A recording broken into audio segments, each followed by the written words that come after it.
Assalamualaikum warahmatullahi wabarakatuh. Di sini saya Latifah Muti Nurjana dengan NIM P27903123121. Saya akan menjelaskan tentang microplet reader. Microplet reader adalah alat laboratorium yang berfungsi untuk menentukan nilai absorpsi dari sampel yang ditempatkan dalam microplet. Sampel yang diuji dapat berupa darah, serum, hingga plasma. Alat ini memiliki prinsip kerja yang mirip dengan spektrofotometer. Namun, microplet reader dapat melakukan analisis dengan jumlah sampel yang banyak. Prinsip kerja dari microplet reader ini bermula dari berkas cahaya yang melewati sampel memiliki diameter yang berkisar antara 1 sampai 3 mm. Suatu sistem deteksi untuk mendeteksi cahaya yang berasal dari sampel, menguatkan sinyal dan menentukan absorpsi sampel. Cara penggunaan yang pertama itu pembuatan protokol. Sebelum memulai pemeriksaan, kita harus membuka protokol baru. Memprogram parameter utama, panjang gelombang, guncangan, dan inkubasi, tata letak pelat, dan pra-perhitungan, parameter, perhitungan, dan interpretasi, serta menyimpan protokol. Yang kedua yaitu memulai protokol siap pakai dengan tombol cepat F1 sampai F3. Setelah mengatur semuanya, gunakan tombol F1 sampai F3 yang disediakan untuk protokol siap pakai, demo, atau favorit untuk mengukur rutinitas tes dengan cepat. 3 protokol default dapat dihubungkan ke tombol F1 sampai F3. Kemudian yang ketiga yaitu memulai protokol dengan tombol F1 sampai F3. Yang pertama, tekan misalnya tombol F1 demo di menu utama. Yang kedua, jika wadah pelat berada di dalam instrumen, tekan tombol plat in or out. Masukkan lempel microplet yang telah berisi reagent di setiap well-nya. Letakkan hingga sudut A1 berada di kiri atau sudut membawa lempeng. Yang ketiga, tekan tombol start. Yang keempat, masukkan hitungan yang tidak diketahui dengan tombol angka. Yang kelima, tekan tombol start atau OK untuk menerima pilihan dan memulai pengukuran. Jika ingin membatalkan proses, tekan tombol F2. Yang keenam, plat mikro diukur dan hasilnya dihitung secara otomatis sesuai dengan protokol yang telah ditentukan. Selama proses terus berjalan, Anda dapat menekan tombol stop untuk membatalkan perhitungan. Dan yang terakhir, tekan tombol F2 untuk menutup tabel hasil, lalu tekan tombol panah kiri 2 kali untuk kembali ke menu utama. Kemudian ada bagian-bagian alat microplet reader. Bagian depan itu ada, yang pertama ada lamp and filter, well chamber or cover, untuk melindungi komponen internal seperti lampu dan roda filter dari cahaya lingkungan luar. Yang kedua ada measurement chamber door, untuk memasukkan dan mengeluarkan plat carrier, atau disebut tempat meletakkan plat mikro, bagian dan fungsi alat bagian depan. Yang ketiga, display untuk menampilkan berbagai menu dan hasil data pembacaan microplet. Yang keempat ada keypad untuk membantu saat memilih menu yang diinginkan display menu.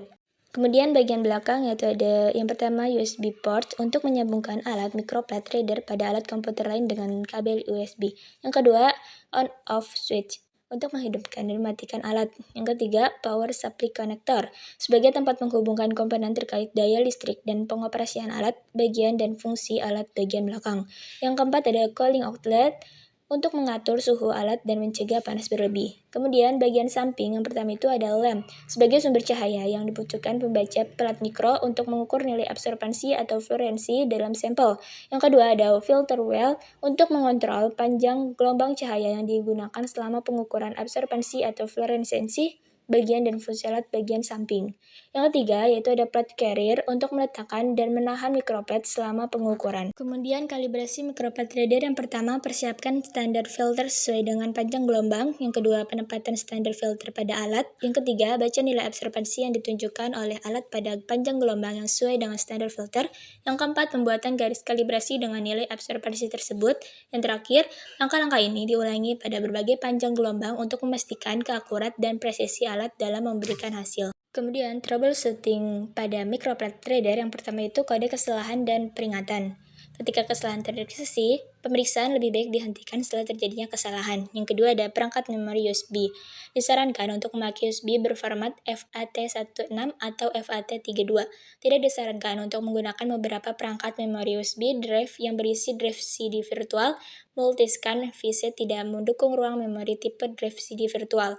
Yang ketiga ada kelistrikan. Stiker listrik hanya boleh dimasukkan ke dalam step kontak yang dilengkapi dengan kontak ground pelindung. Yang keempat ada kerusakan dan tekanan yang tidak normal. Segera hubungi layanan teknis resmi untuk mendapatkan bantuan lebih lanjut. Pembacaan data MicroPathReader, hasil pemeriksaan dapat disajikan dan dalam berbagai format, tergantung pada pengaturan protokol yang digunakan. Format-format ini mencakup data mentah yang tersaji dalam daftar dan tabel, hasil perhitungan yang ditampilkan baik dalam bentuk daftar maupun tabel, serta visualisasi data melalui grafik seperti kurva kalibrasi atau kinetik.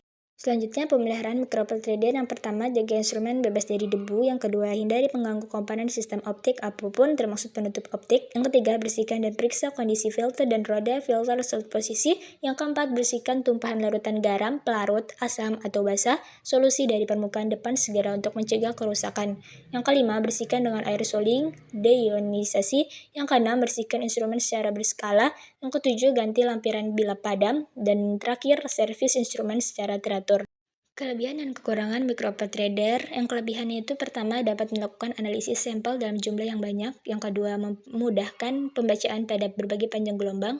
Yang ketiga, pengoperasian sederhana, pengulangan yang baik, kecepatan terdeteksi, dan efisiensi tinggi. Dan yang kekurangan yaitu yang pertama, harga yang relatif mahal. Dua, memerlukan perawatan dan kalibrasi yang rutin.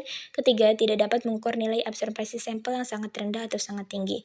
Mungkin hanya ini yang bisa saya sampaikan. Wassalamualaikum warahmatullahi wabarakatuh.